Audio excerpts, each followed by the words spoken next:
Terkhusus yang kita hormati Wakil Ketua MPR Republik Indonesia Bapak Dr. Haji Mahyudin STMM, yang insya Allah dimuliakan dan dirahmati oleh Allah Subhanahu wa Ta'ala. Tersebutlah kisah ada seorang pemuda lagi berenang-renang di sungai. Dalam keadaan berenang, tiba-tiba ada buah yang mengalir dibawa oleh sungai. Sebuatlah itu buah apel. Dia makan.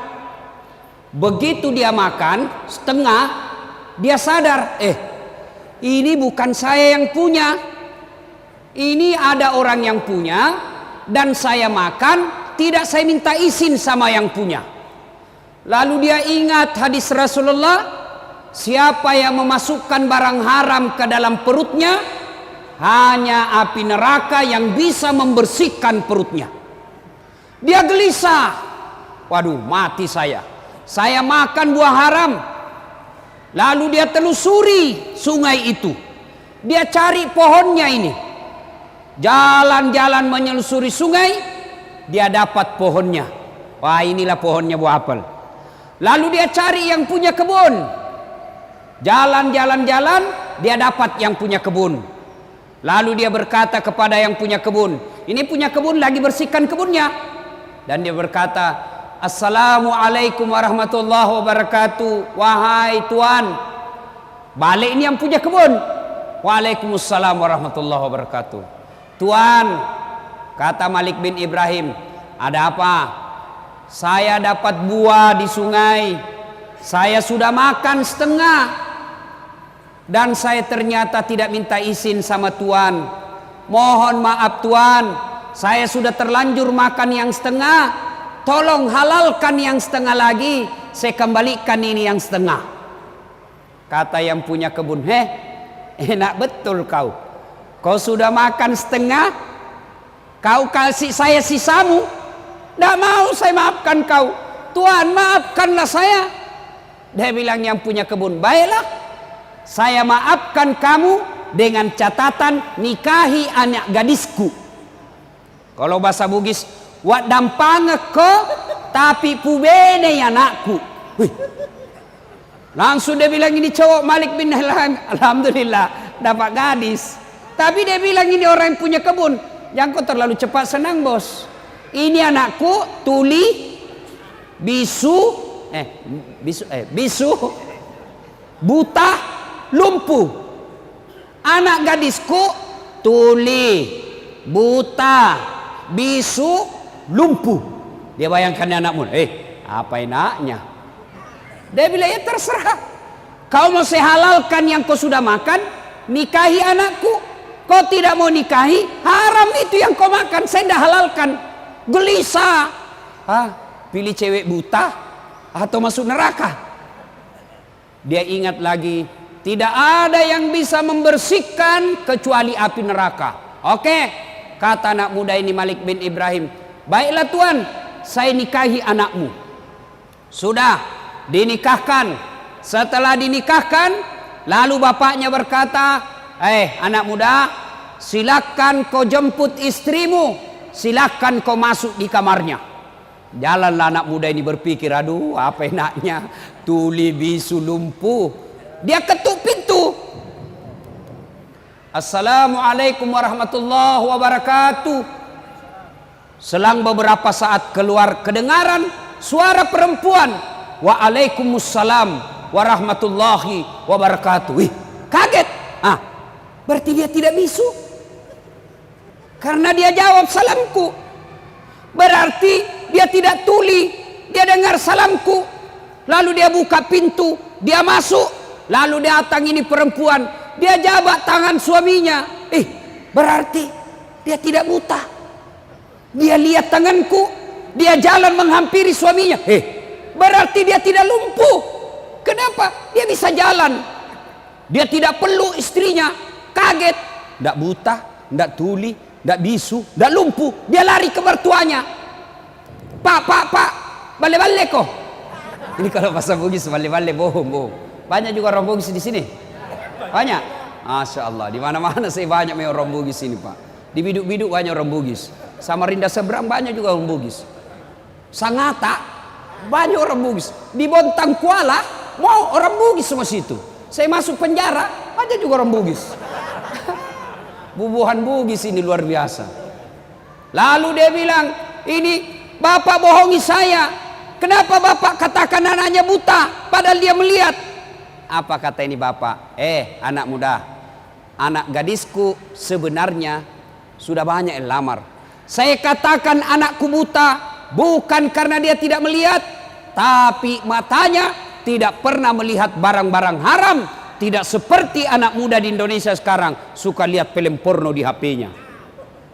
Bukan cuma anak muda, orang tua juga.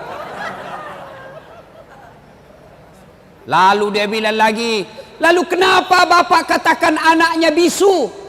Anak muda, anakku saya katakan bisu bukan karena dia tidak tahu bicara, tapi mulutnya tidak pernah berbicara kecuali yang ada faedahnya, tidak pernah berbicara tidak ada gunanya. Tidak seperti ibu-ibu Indonesia, biar bukan urusannya dia gosip juga.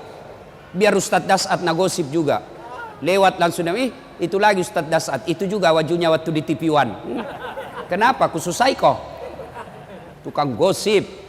Lalu dia kita anak-anak muda ini, lalu kenapa bapak katakan anaknya tuli? Anakku saya tak katakan tuli bukan karena tidak bisa mendengar, tapi karena telinganya tidak pernah mendengar sesuatu yang bukan urusannya. Begitu, iya. Lalu kenapa bapak katakan anaknya lumpuh? Anakku saya katakan lumpuh bukan karena dia tidak bisa berjalan, tapi karena kakinya tidak pernah melangkah kecuali langkah-langkah fisabilillah. Tidak pernah pergi tempat biliar, tidak pernah pergi tempat main karaoke, tidak pernah pergi tempat sabung ayam. Kakinya selalu dia pakai berjamaah di masjid. Wah, kata anak muda, berarti bagus sekali tuh anakmu pak. Dia bilang, iyo, ini anak gadisku banyak dia lamari, tapi tidak ada yang lulus. Lalu kenapa bapak pilih saya? Saya pilih kamu karena saya yakin pasti kau orang baik. Buah saja yang nyata-nyata sudah jatuh, yang semua orang pasti halalkan, kau masih takut. Berarti dalam perutmu, dalam darah dagingmu tidak ada barang haram mengalir dalam dirimu. Kamu pasti orang baik. Sudah anak muda, jangan banyak bicara. Masuk kau capai istrimu. Masuklah dia di dalam istrinya. Dia peluk, dia cium. Lalu apa kemudian yang terjadi? Silakan bapak sendiri bayangkan. 1 tahun kemudian lahir anaknya ini, Malik bin Ibrahim. Lahir anaknya Malik bin Ibrahim, lalu dia kasihlah nama anaknya Abu Hanifah. Apa tahu kan siapa Abu Hanifah? Abu Hanifah adalah salah satu imam mazhab yang sampai detik ini masih dipakai ilmu-ilmunya, masih dipakai fatwa-fatwanya. Bukan cuma di Indonesia, seluruh umat Islam di dunia memakai ilmunya. Hebat Abu Hanifah. Kenapa? Karena bapaknya terpelihara dari makanan dan minuman yang haram.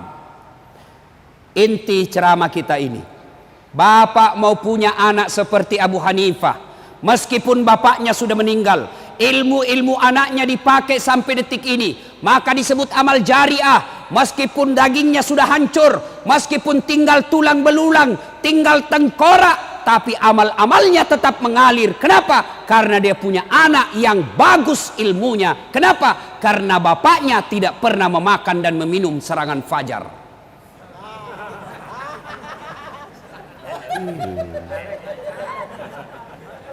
Diajak sosialisasi, ayo sosialisasi. Apa dia bilang? Wane piro. Pantas bapak berdoa 24 jam berdoa, tidak dikabulkan doanya. Kenapa? Ada serangan fajar dalam perutnya. Hati-hati pak, rusak. Negara kita hancur gara-gara apa? Bapak memeras caleg. Caleg mau baik-baik, kita lagi yang peras. Bayangkan pak, ada yang bilang habis duitku 2 miliar tidak terpilih. Apa ndak gila orang pak? Coba kalau dia pergi kawin 2 miliar bisa 10 kali pak. Nah bapak ibu saudara-saudara sekalian, Bapak mau tahu enggak bagaimana nasib bapak nanti dikubur? Mau? Ibu-ibu mau tahu nasibnya ibu nanti ketika meninggal? Halo ibu, kalau ibu meninggal nanti siapa yang doakan ibu? Siapa? Suami. Pret. Baru 3 bulan kawin lagi. Ada kawan saya menunaikan ibadah haji pak. Wah, meninggal istrinya mendadak. Bengkak matanya pak, nangis. Lalu apa dia bilang? Ustadz, rasanya separuh jiwaku hilang. Tidak bisa lagi aku teruskan hidupku Ustadz. Saya bilang hebat juga ini bapak. Sayang betul sama istrinya. Beberapa bulan kemudian saya pergi jogging lapangan Karebosi Makassar. Ada lagi perempuan di sampingnya. Putih, muda, tidak pakai jilbab, seksi. Saya tanya, Pak siapa dia? Dia bilang istri baru Ustadz. Ayo bapak-bapak. Ketika bapak sudah di alam kubur, siapa yang doakan bapak? Siapa yang doakan? Istri. Kawin lagi istri kita pak. Siapa yang doakan kita? Anak. Saya tidak mau ambil contoh orang lain. Saya yang selalu saya doakan dalam sujudku, bukan saudaraku, bukan bosku, bukan rektorku. Siapa? Ibu bapak saya. Kalau bapak mau tahu nasibnya, bapak dikubur, lihat anaknya sekarang. Kalau sampai 30 malam tarawih selalu ada di masjid, bapak sudah kaya. Anaknya jam 4 pagi, 4 sore pergi main futsal, pergi main skater, pergi main bulu tangkis, pergi jogging. Tapi begitu 5:30, buru-buru pulang ke rumahnya, lari, masuk ke kamar mandi. Kenapa? Dia buru-buru mengejar sholat maghrib berjamaah di masjid. Bapak sudah kaya meskipun 30 tahun di Samarinda ngontrak-ngontrak. Jam 4:30 subuh, bunyi gerendel di pagar besi. Intip, wah masya Allah, ternyata anak bungsunya buru-buru ke masjid sholat subuh berjamaah. Bapak sudah kaya. Mau ndak punya anak yang baik pak? Mau? Mau? Pasti mau.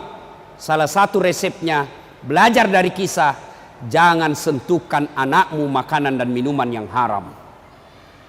Coba lihat anak-anak pejabat yang korup, yang menghalalkan segala cara, halal haram hantam, tidak punya rasa malu, mobil korupsi dipamer, rumah korupsi dipamer. Coba lihat anaknya, 3 anaknya, 1 pengedar, 1 pengisap, 1 kawin lari di bawah bandar. Ayo, maka bapak ibu saudara sekalian, hindarkan anak kita dari makanan dan minuman yang haram. Ada 3 kewajiban orang tua kepada anak. Artinya dia berdosa ketika dia tidak amalkan. Ada 3 kewajiban orang tua. 1, kasih nama yang baik. Biasa lagi orang bilang, apa arti sebuah nama? Bego, dongo, beleng-beleng. Bapak bisa bayangkan seandainya tidak ada nama semua kita di sini. Caleg kemarin kampanye kalau tidak ada semua namanya. Ayo, coblos Anu. Anu siapa? Anu yang pendek. Banyaknya caleg yang pendek. Coba bayangkan.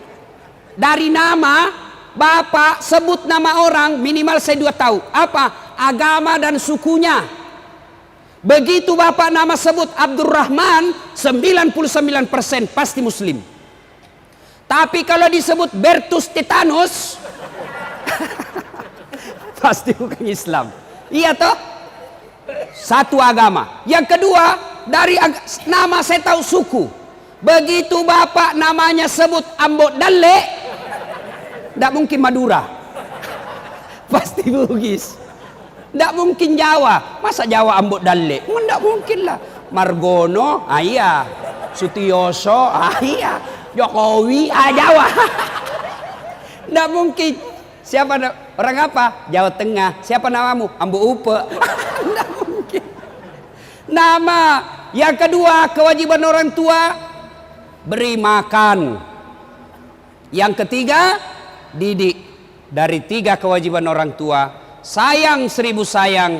Kita terlalu bingung dengan makannya anak tak. Kita terlalu cemas dengan perut anak kita.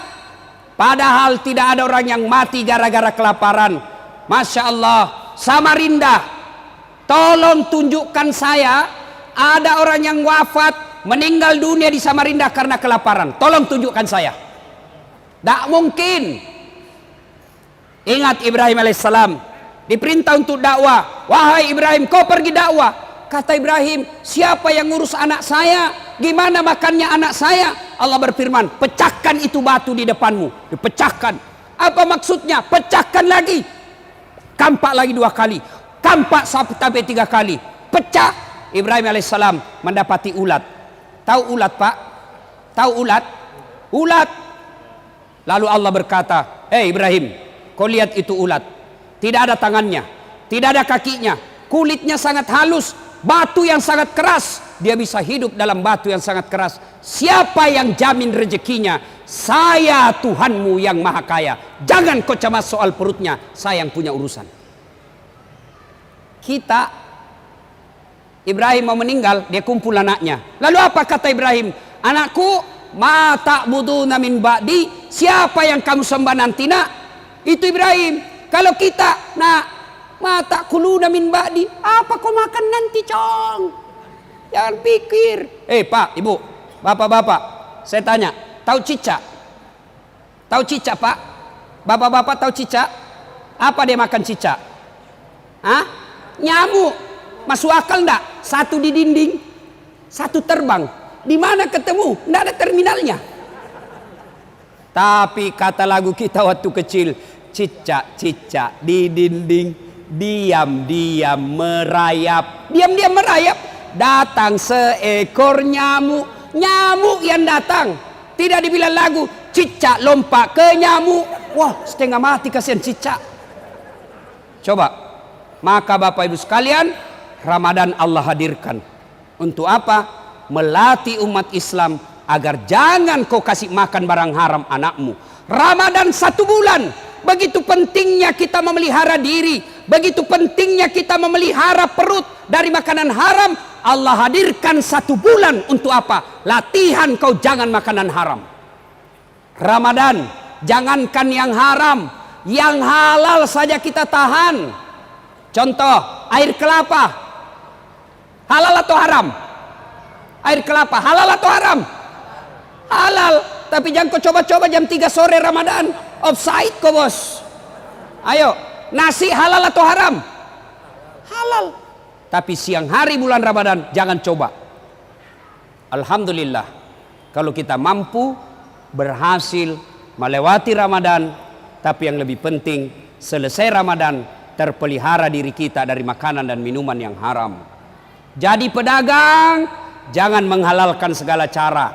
Pedagang dia tulis dagangannya asli padahal palsu. Hati-hati. Dia tulis bensin murni padahal dia campur minyak tanah. Begitu ditanya, kenapa kau tulis bensin murni, kau campur minyak tanah? Apa dia bilang? Istriku namanya Murni. Pret. Ayo, hati-hati Pak. Tidak ada orang mati gara-gara isi perut.